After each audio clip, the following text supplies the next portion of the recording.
ដំណឹងល្អពីព្រំដែនកម្ពុជាថៃឯកភាពបត់ឈប់បាញ់និងដោះលែងទាហានខ្មែរ17នាក់ក្នុងរយៈពេល72ម៉ោងសួស្តីទស្សនិកជនជាទីមេត្រីជនរួមជាតិជាទីស្នេហាបន្ទាប់ពីការចរចានិងកិច្ចប្រជុំ GBC ជាបន្តបន្ទាប់នឹងបានបញ្ចប់នៅថ្ងៃត្រង់នេះភាគីកម្ពុជានិងភាគីថៃបានឈានដល់ការឯកភាពគ្នាលើចំណុចសំខាន់មួយចំនួនដែលអាចក្លាយជាជំហានដ៏សំខាន់ក្នុងការបញ្ឈប់ភាពតានតឹងនិងបើកផ្លូវទៅរកសន្តិភាពនៅតាមព្រំដែនប្រទេសទាំងពីរចំណុចទី1ភាគីទាំងពីរឯកភាពគ្នាលើបទឈប់បាញ់ជាបន្ត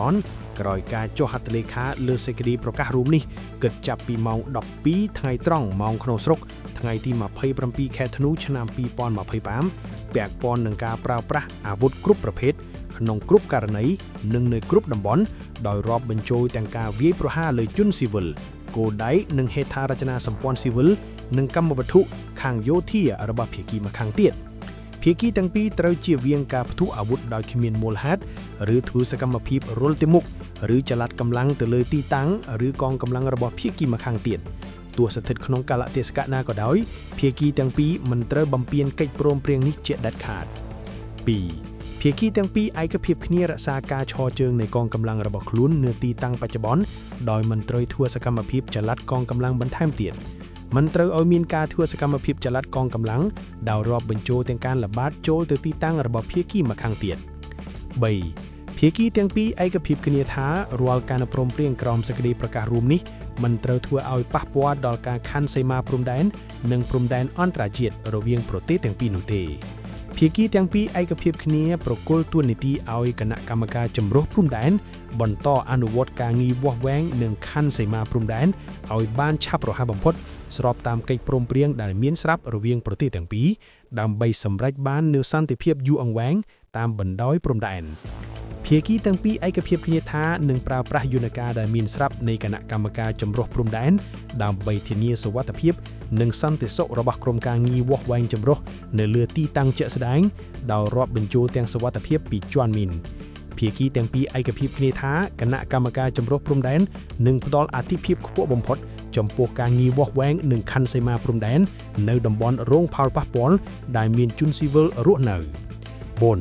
ភាគីទាំងពីរឯកភាពអនុញ្ញាតឲ្យជនស៊ីវិលរស់នៅក្នុងតំបន់ព្រំដែនដែលរងផលប៉ះពាល់វិលត្រឡប់ទៅផ្ទះសម្បែងនិងប្រកបជីវភាពធម្មតារបស់ពួកគេវិញក្នុងពេលឆាប់បំផុតដោយគ្មានការរារាំងនិងដោយមានសុវត្ថិភាពនិងសេចក្តីថ្លៃថ្នូរនៅក្នុងតំបន់រៀងៗខ្លួន 5. ភាគីទាំងពីរឯកភាពគ្នាថានឹងមិនបង្កើនកម្លាំងតាមបណ្ដោយព្រំដែនកម្ពុជាថៃទាំងមូលទេការបង្កើនកម្លាំងណាមួយអាចនឹងបង្កើនភាពតានតឹងនិងបង្កឲ្យមានផលអវិជ្ជមានប៉ះពាល់ដល់កិច្ចខិតខំប្រឹងប្រែងរយៈពេលវែងក្នុងការដោះស្រាយស្ថានភាពបច្ចុប្បន្ន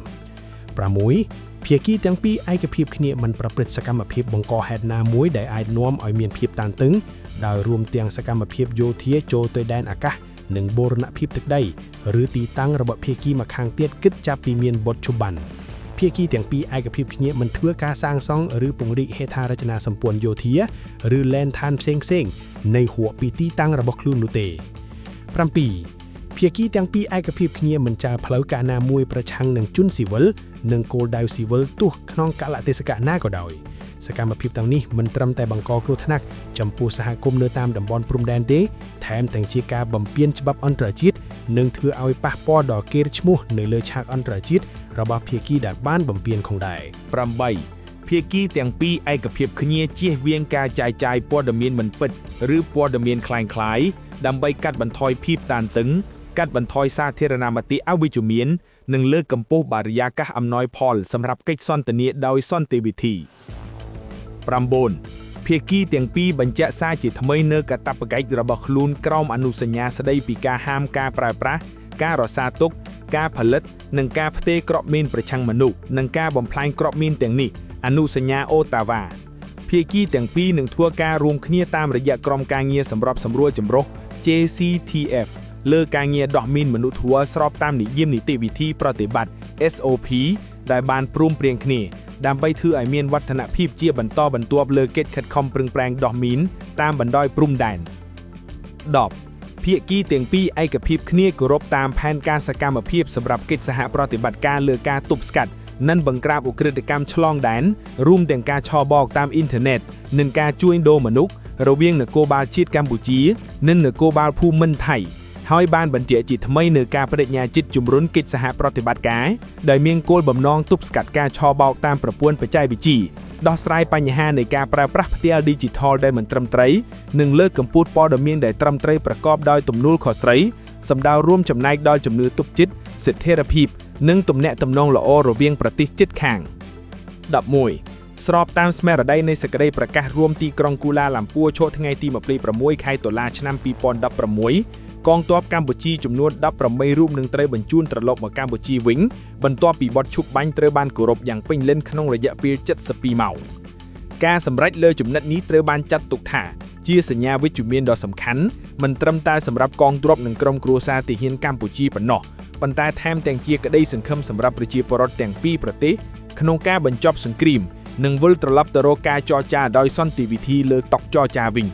សូមចុច like និង subscribe ដើម្បីទទួលបានព័ត៌មានអាប់ដេតថ្មីៗបន្តទៀត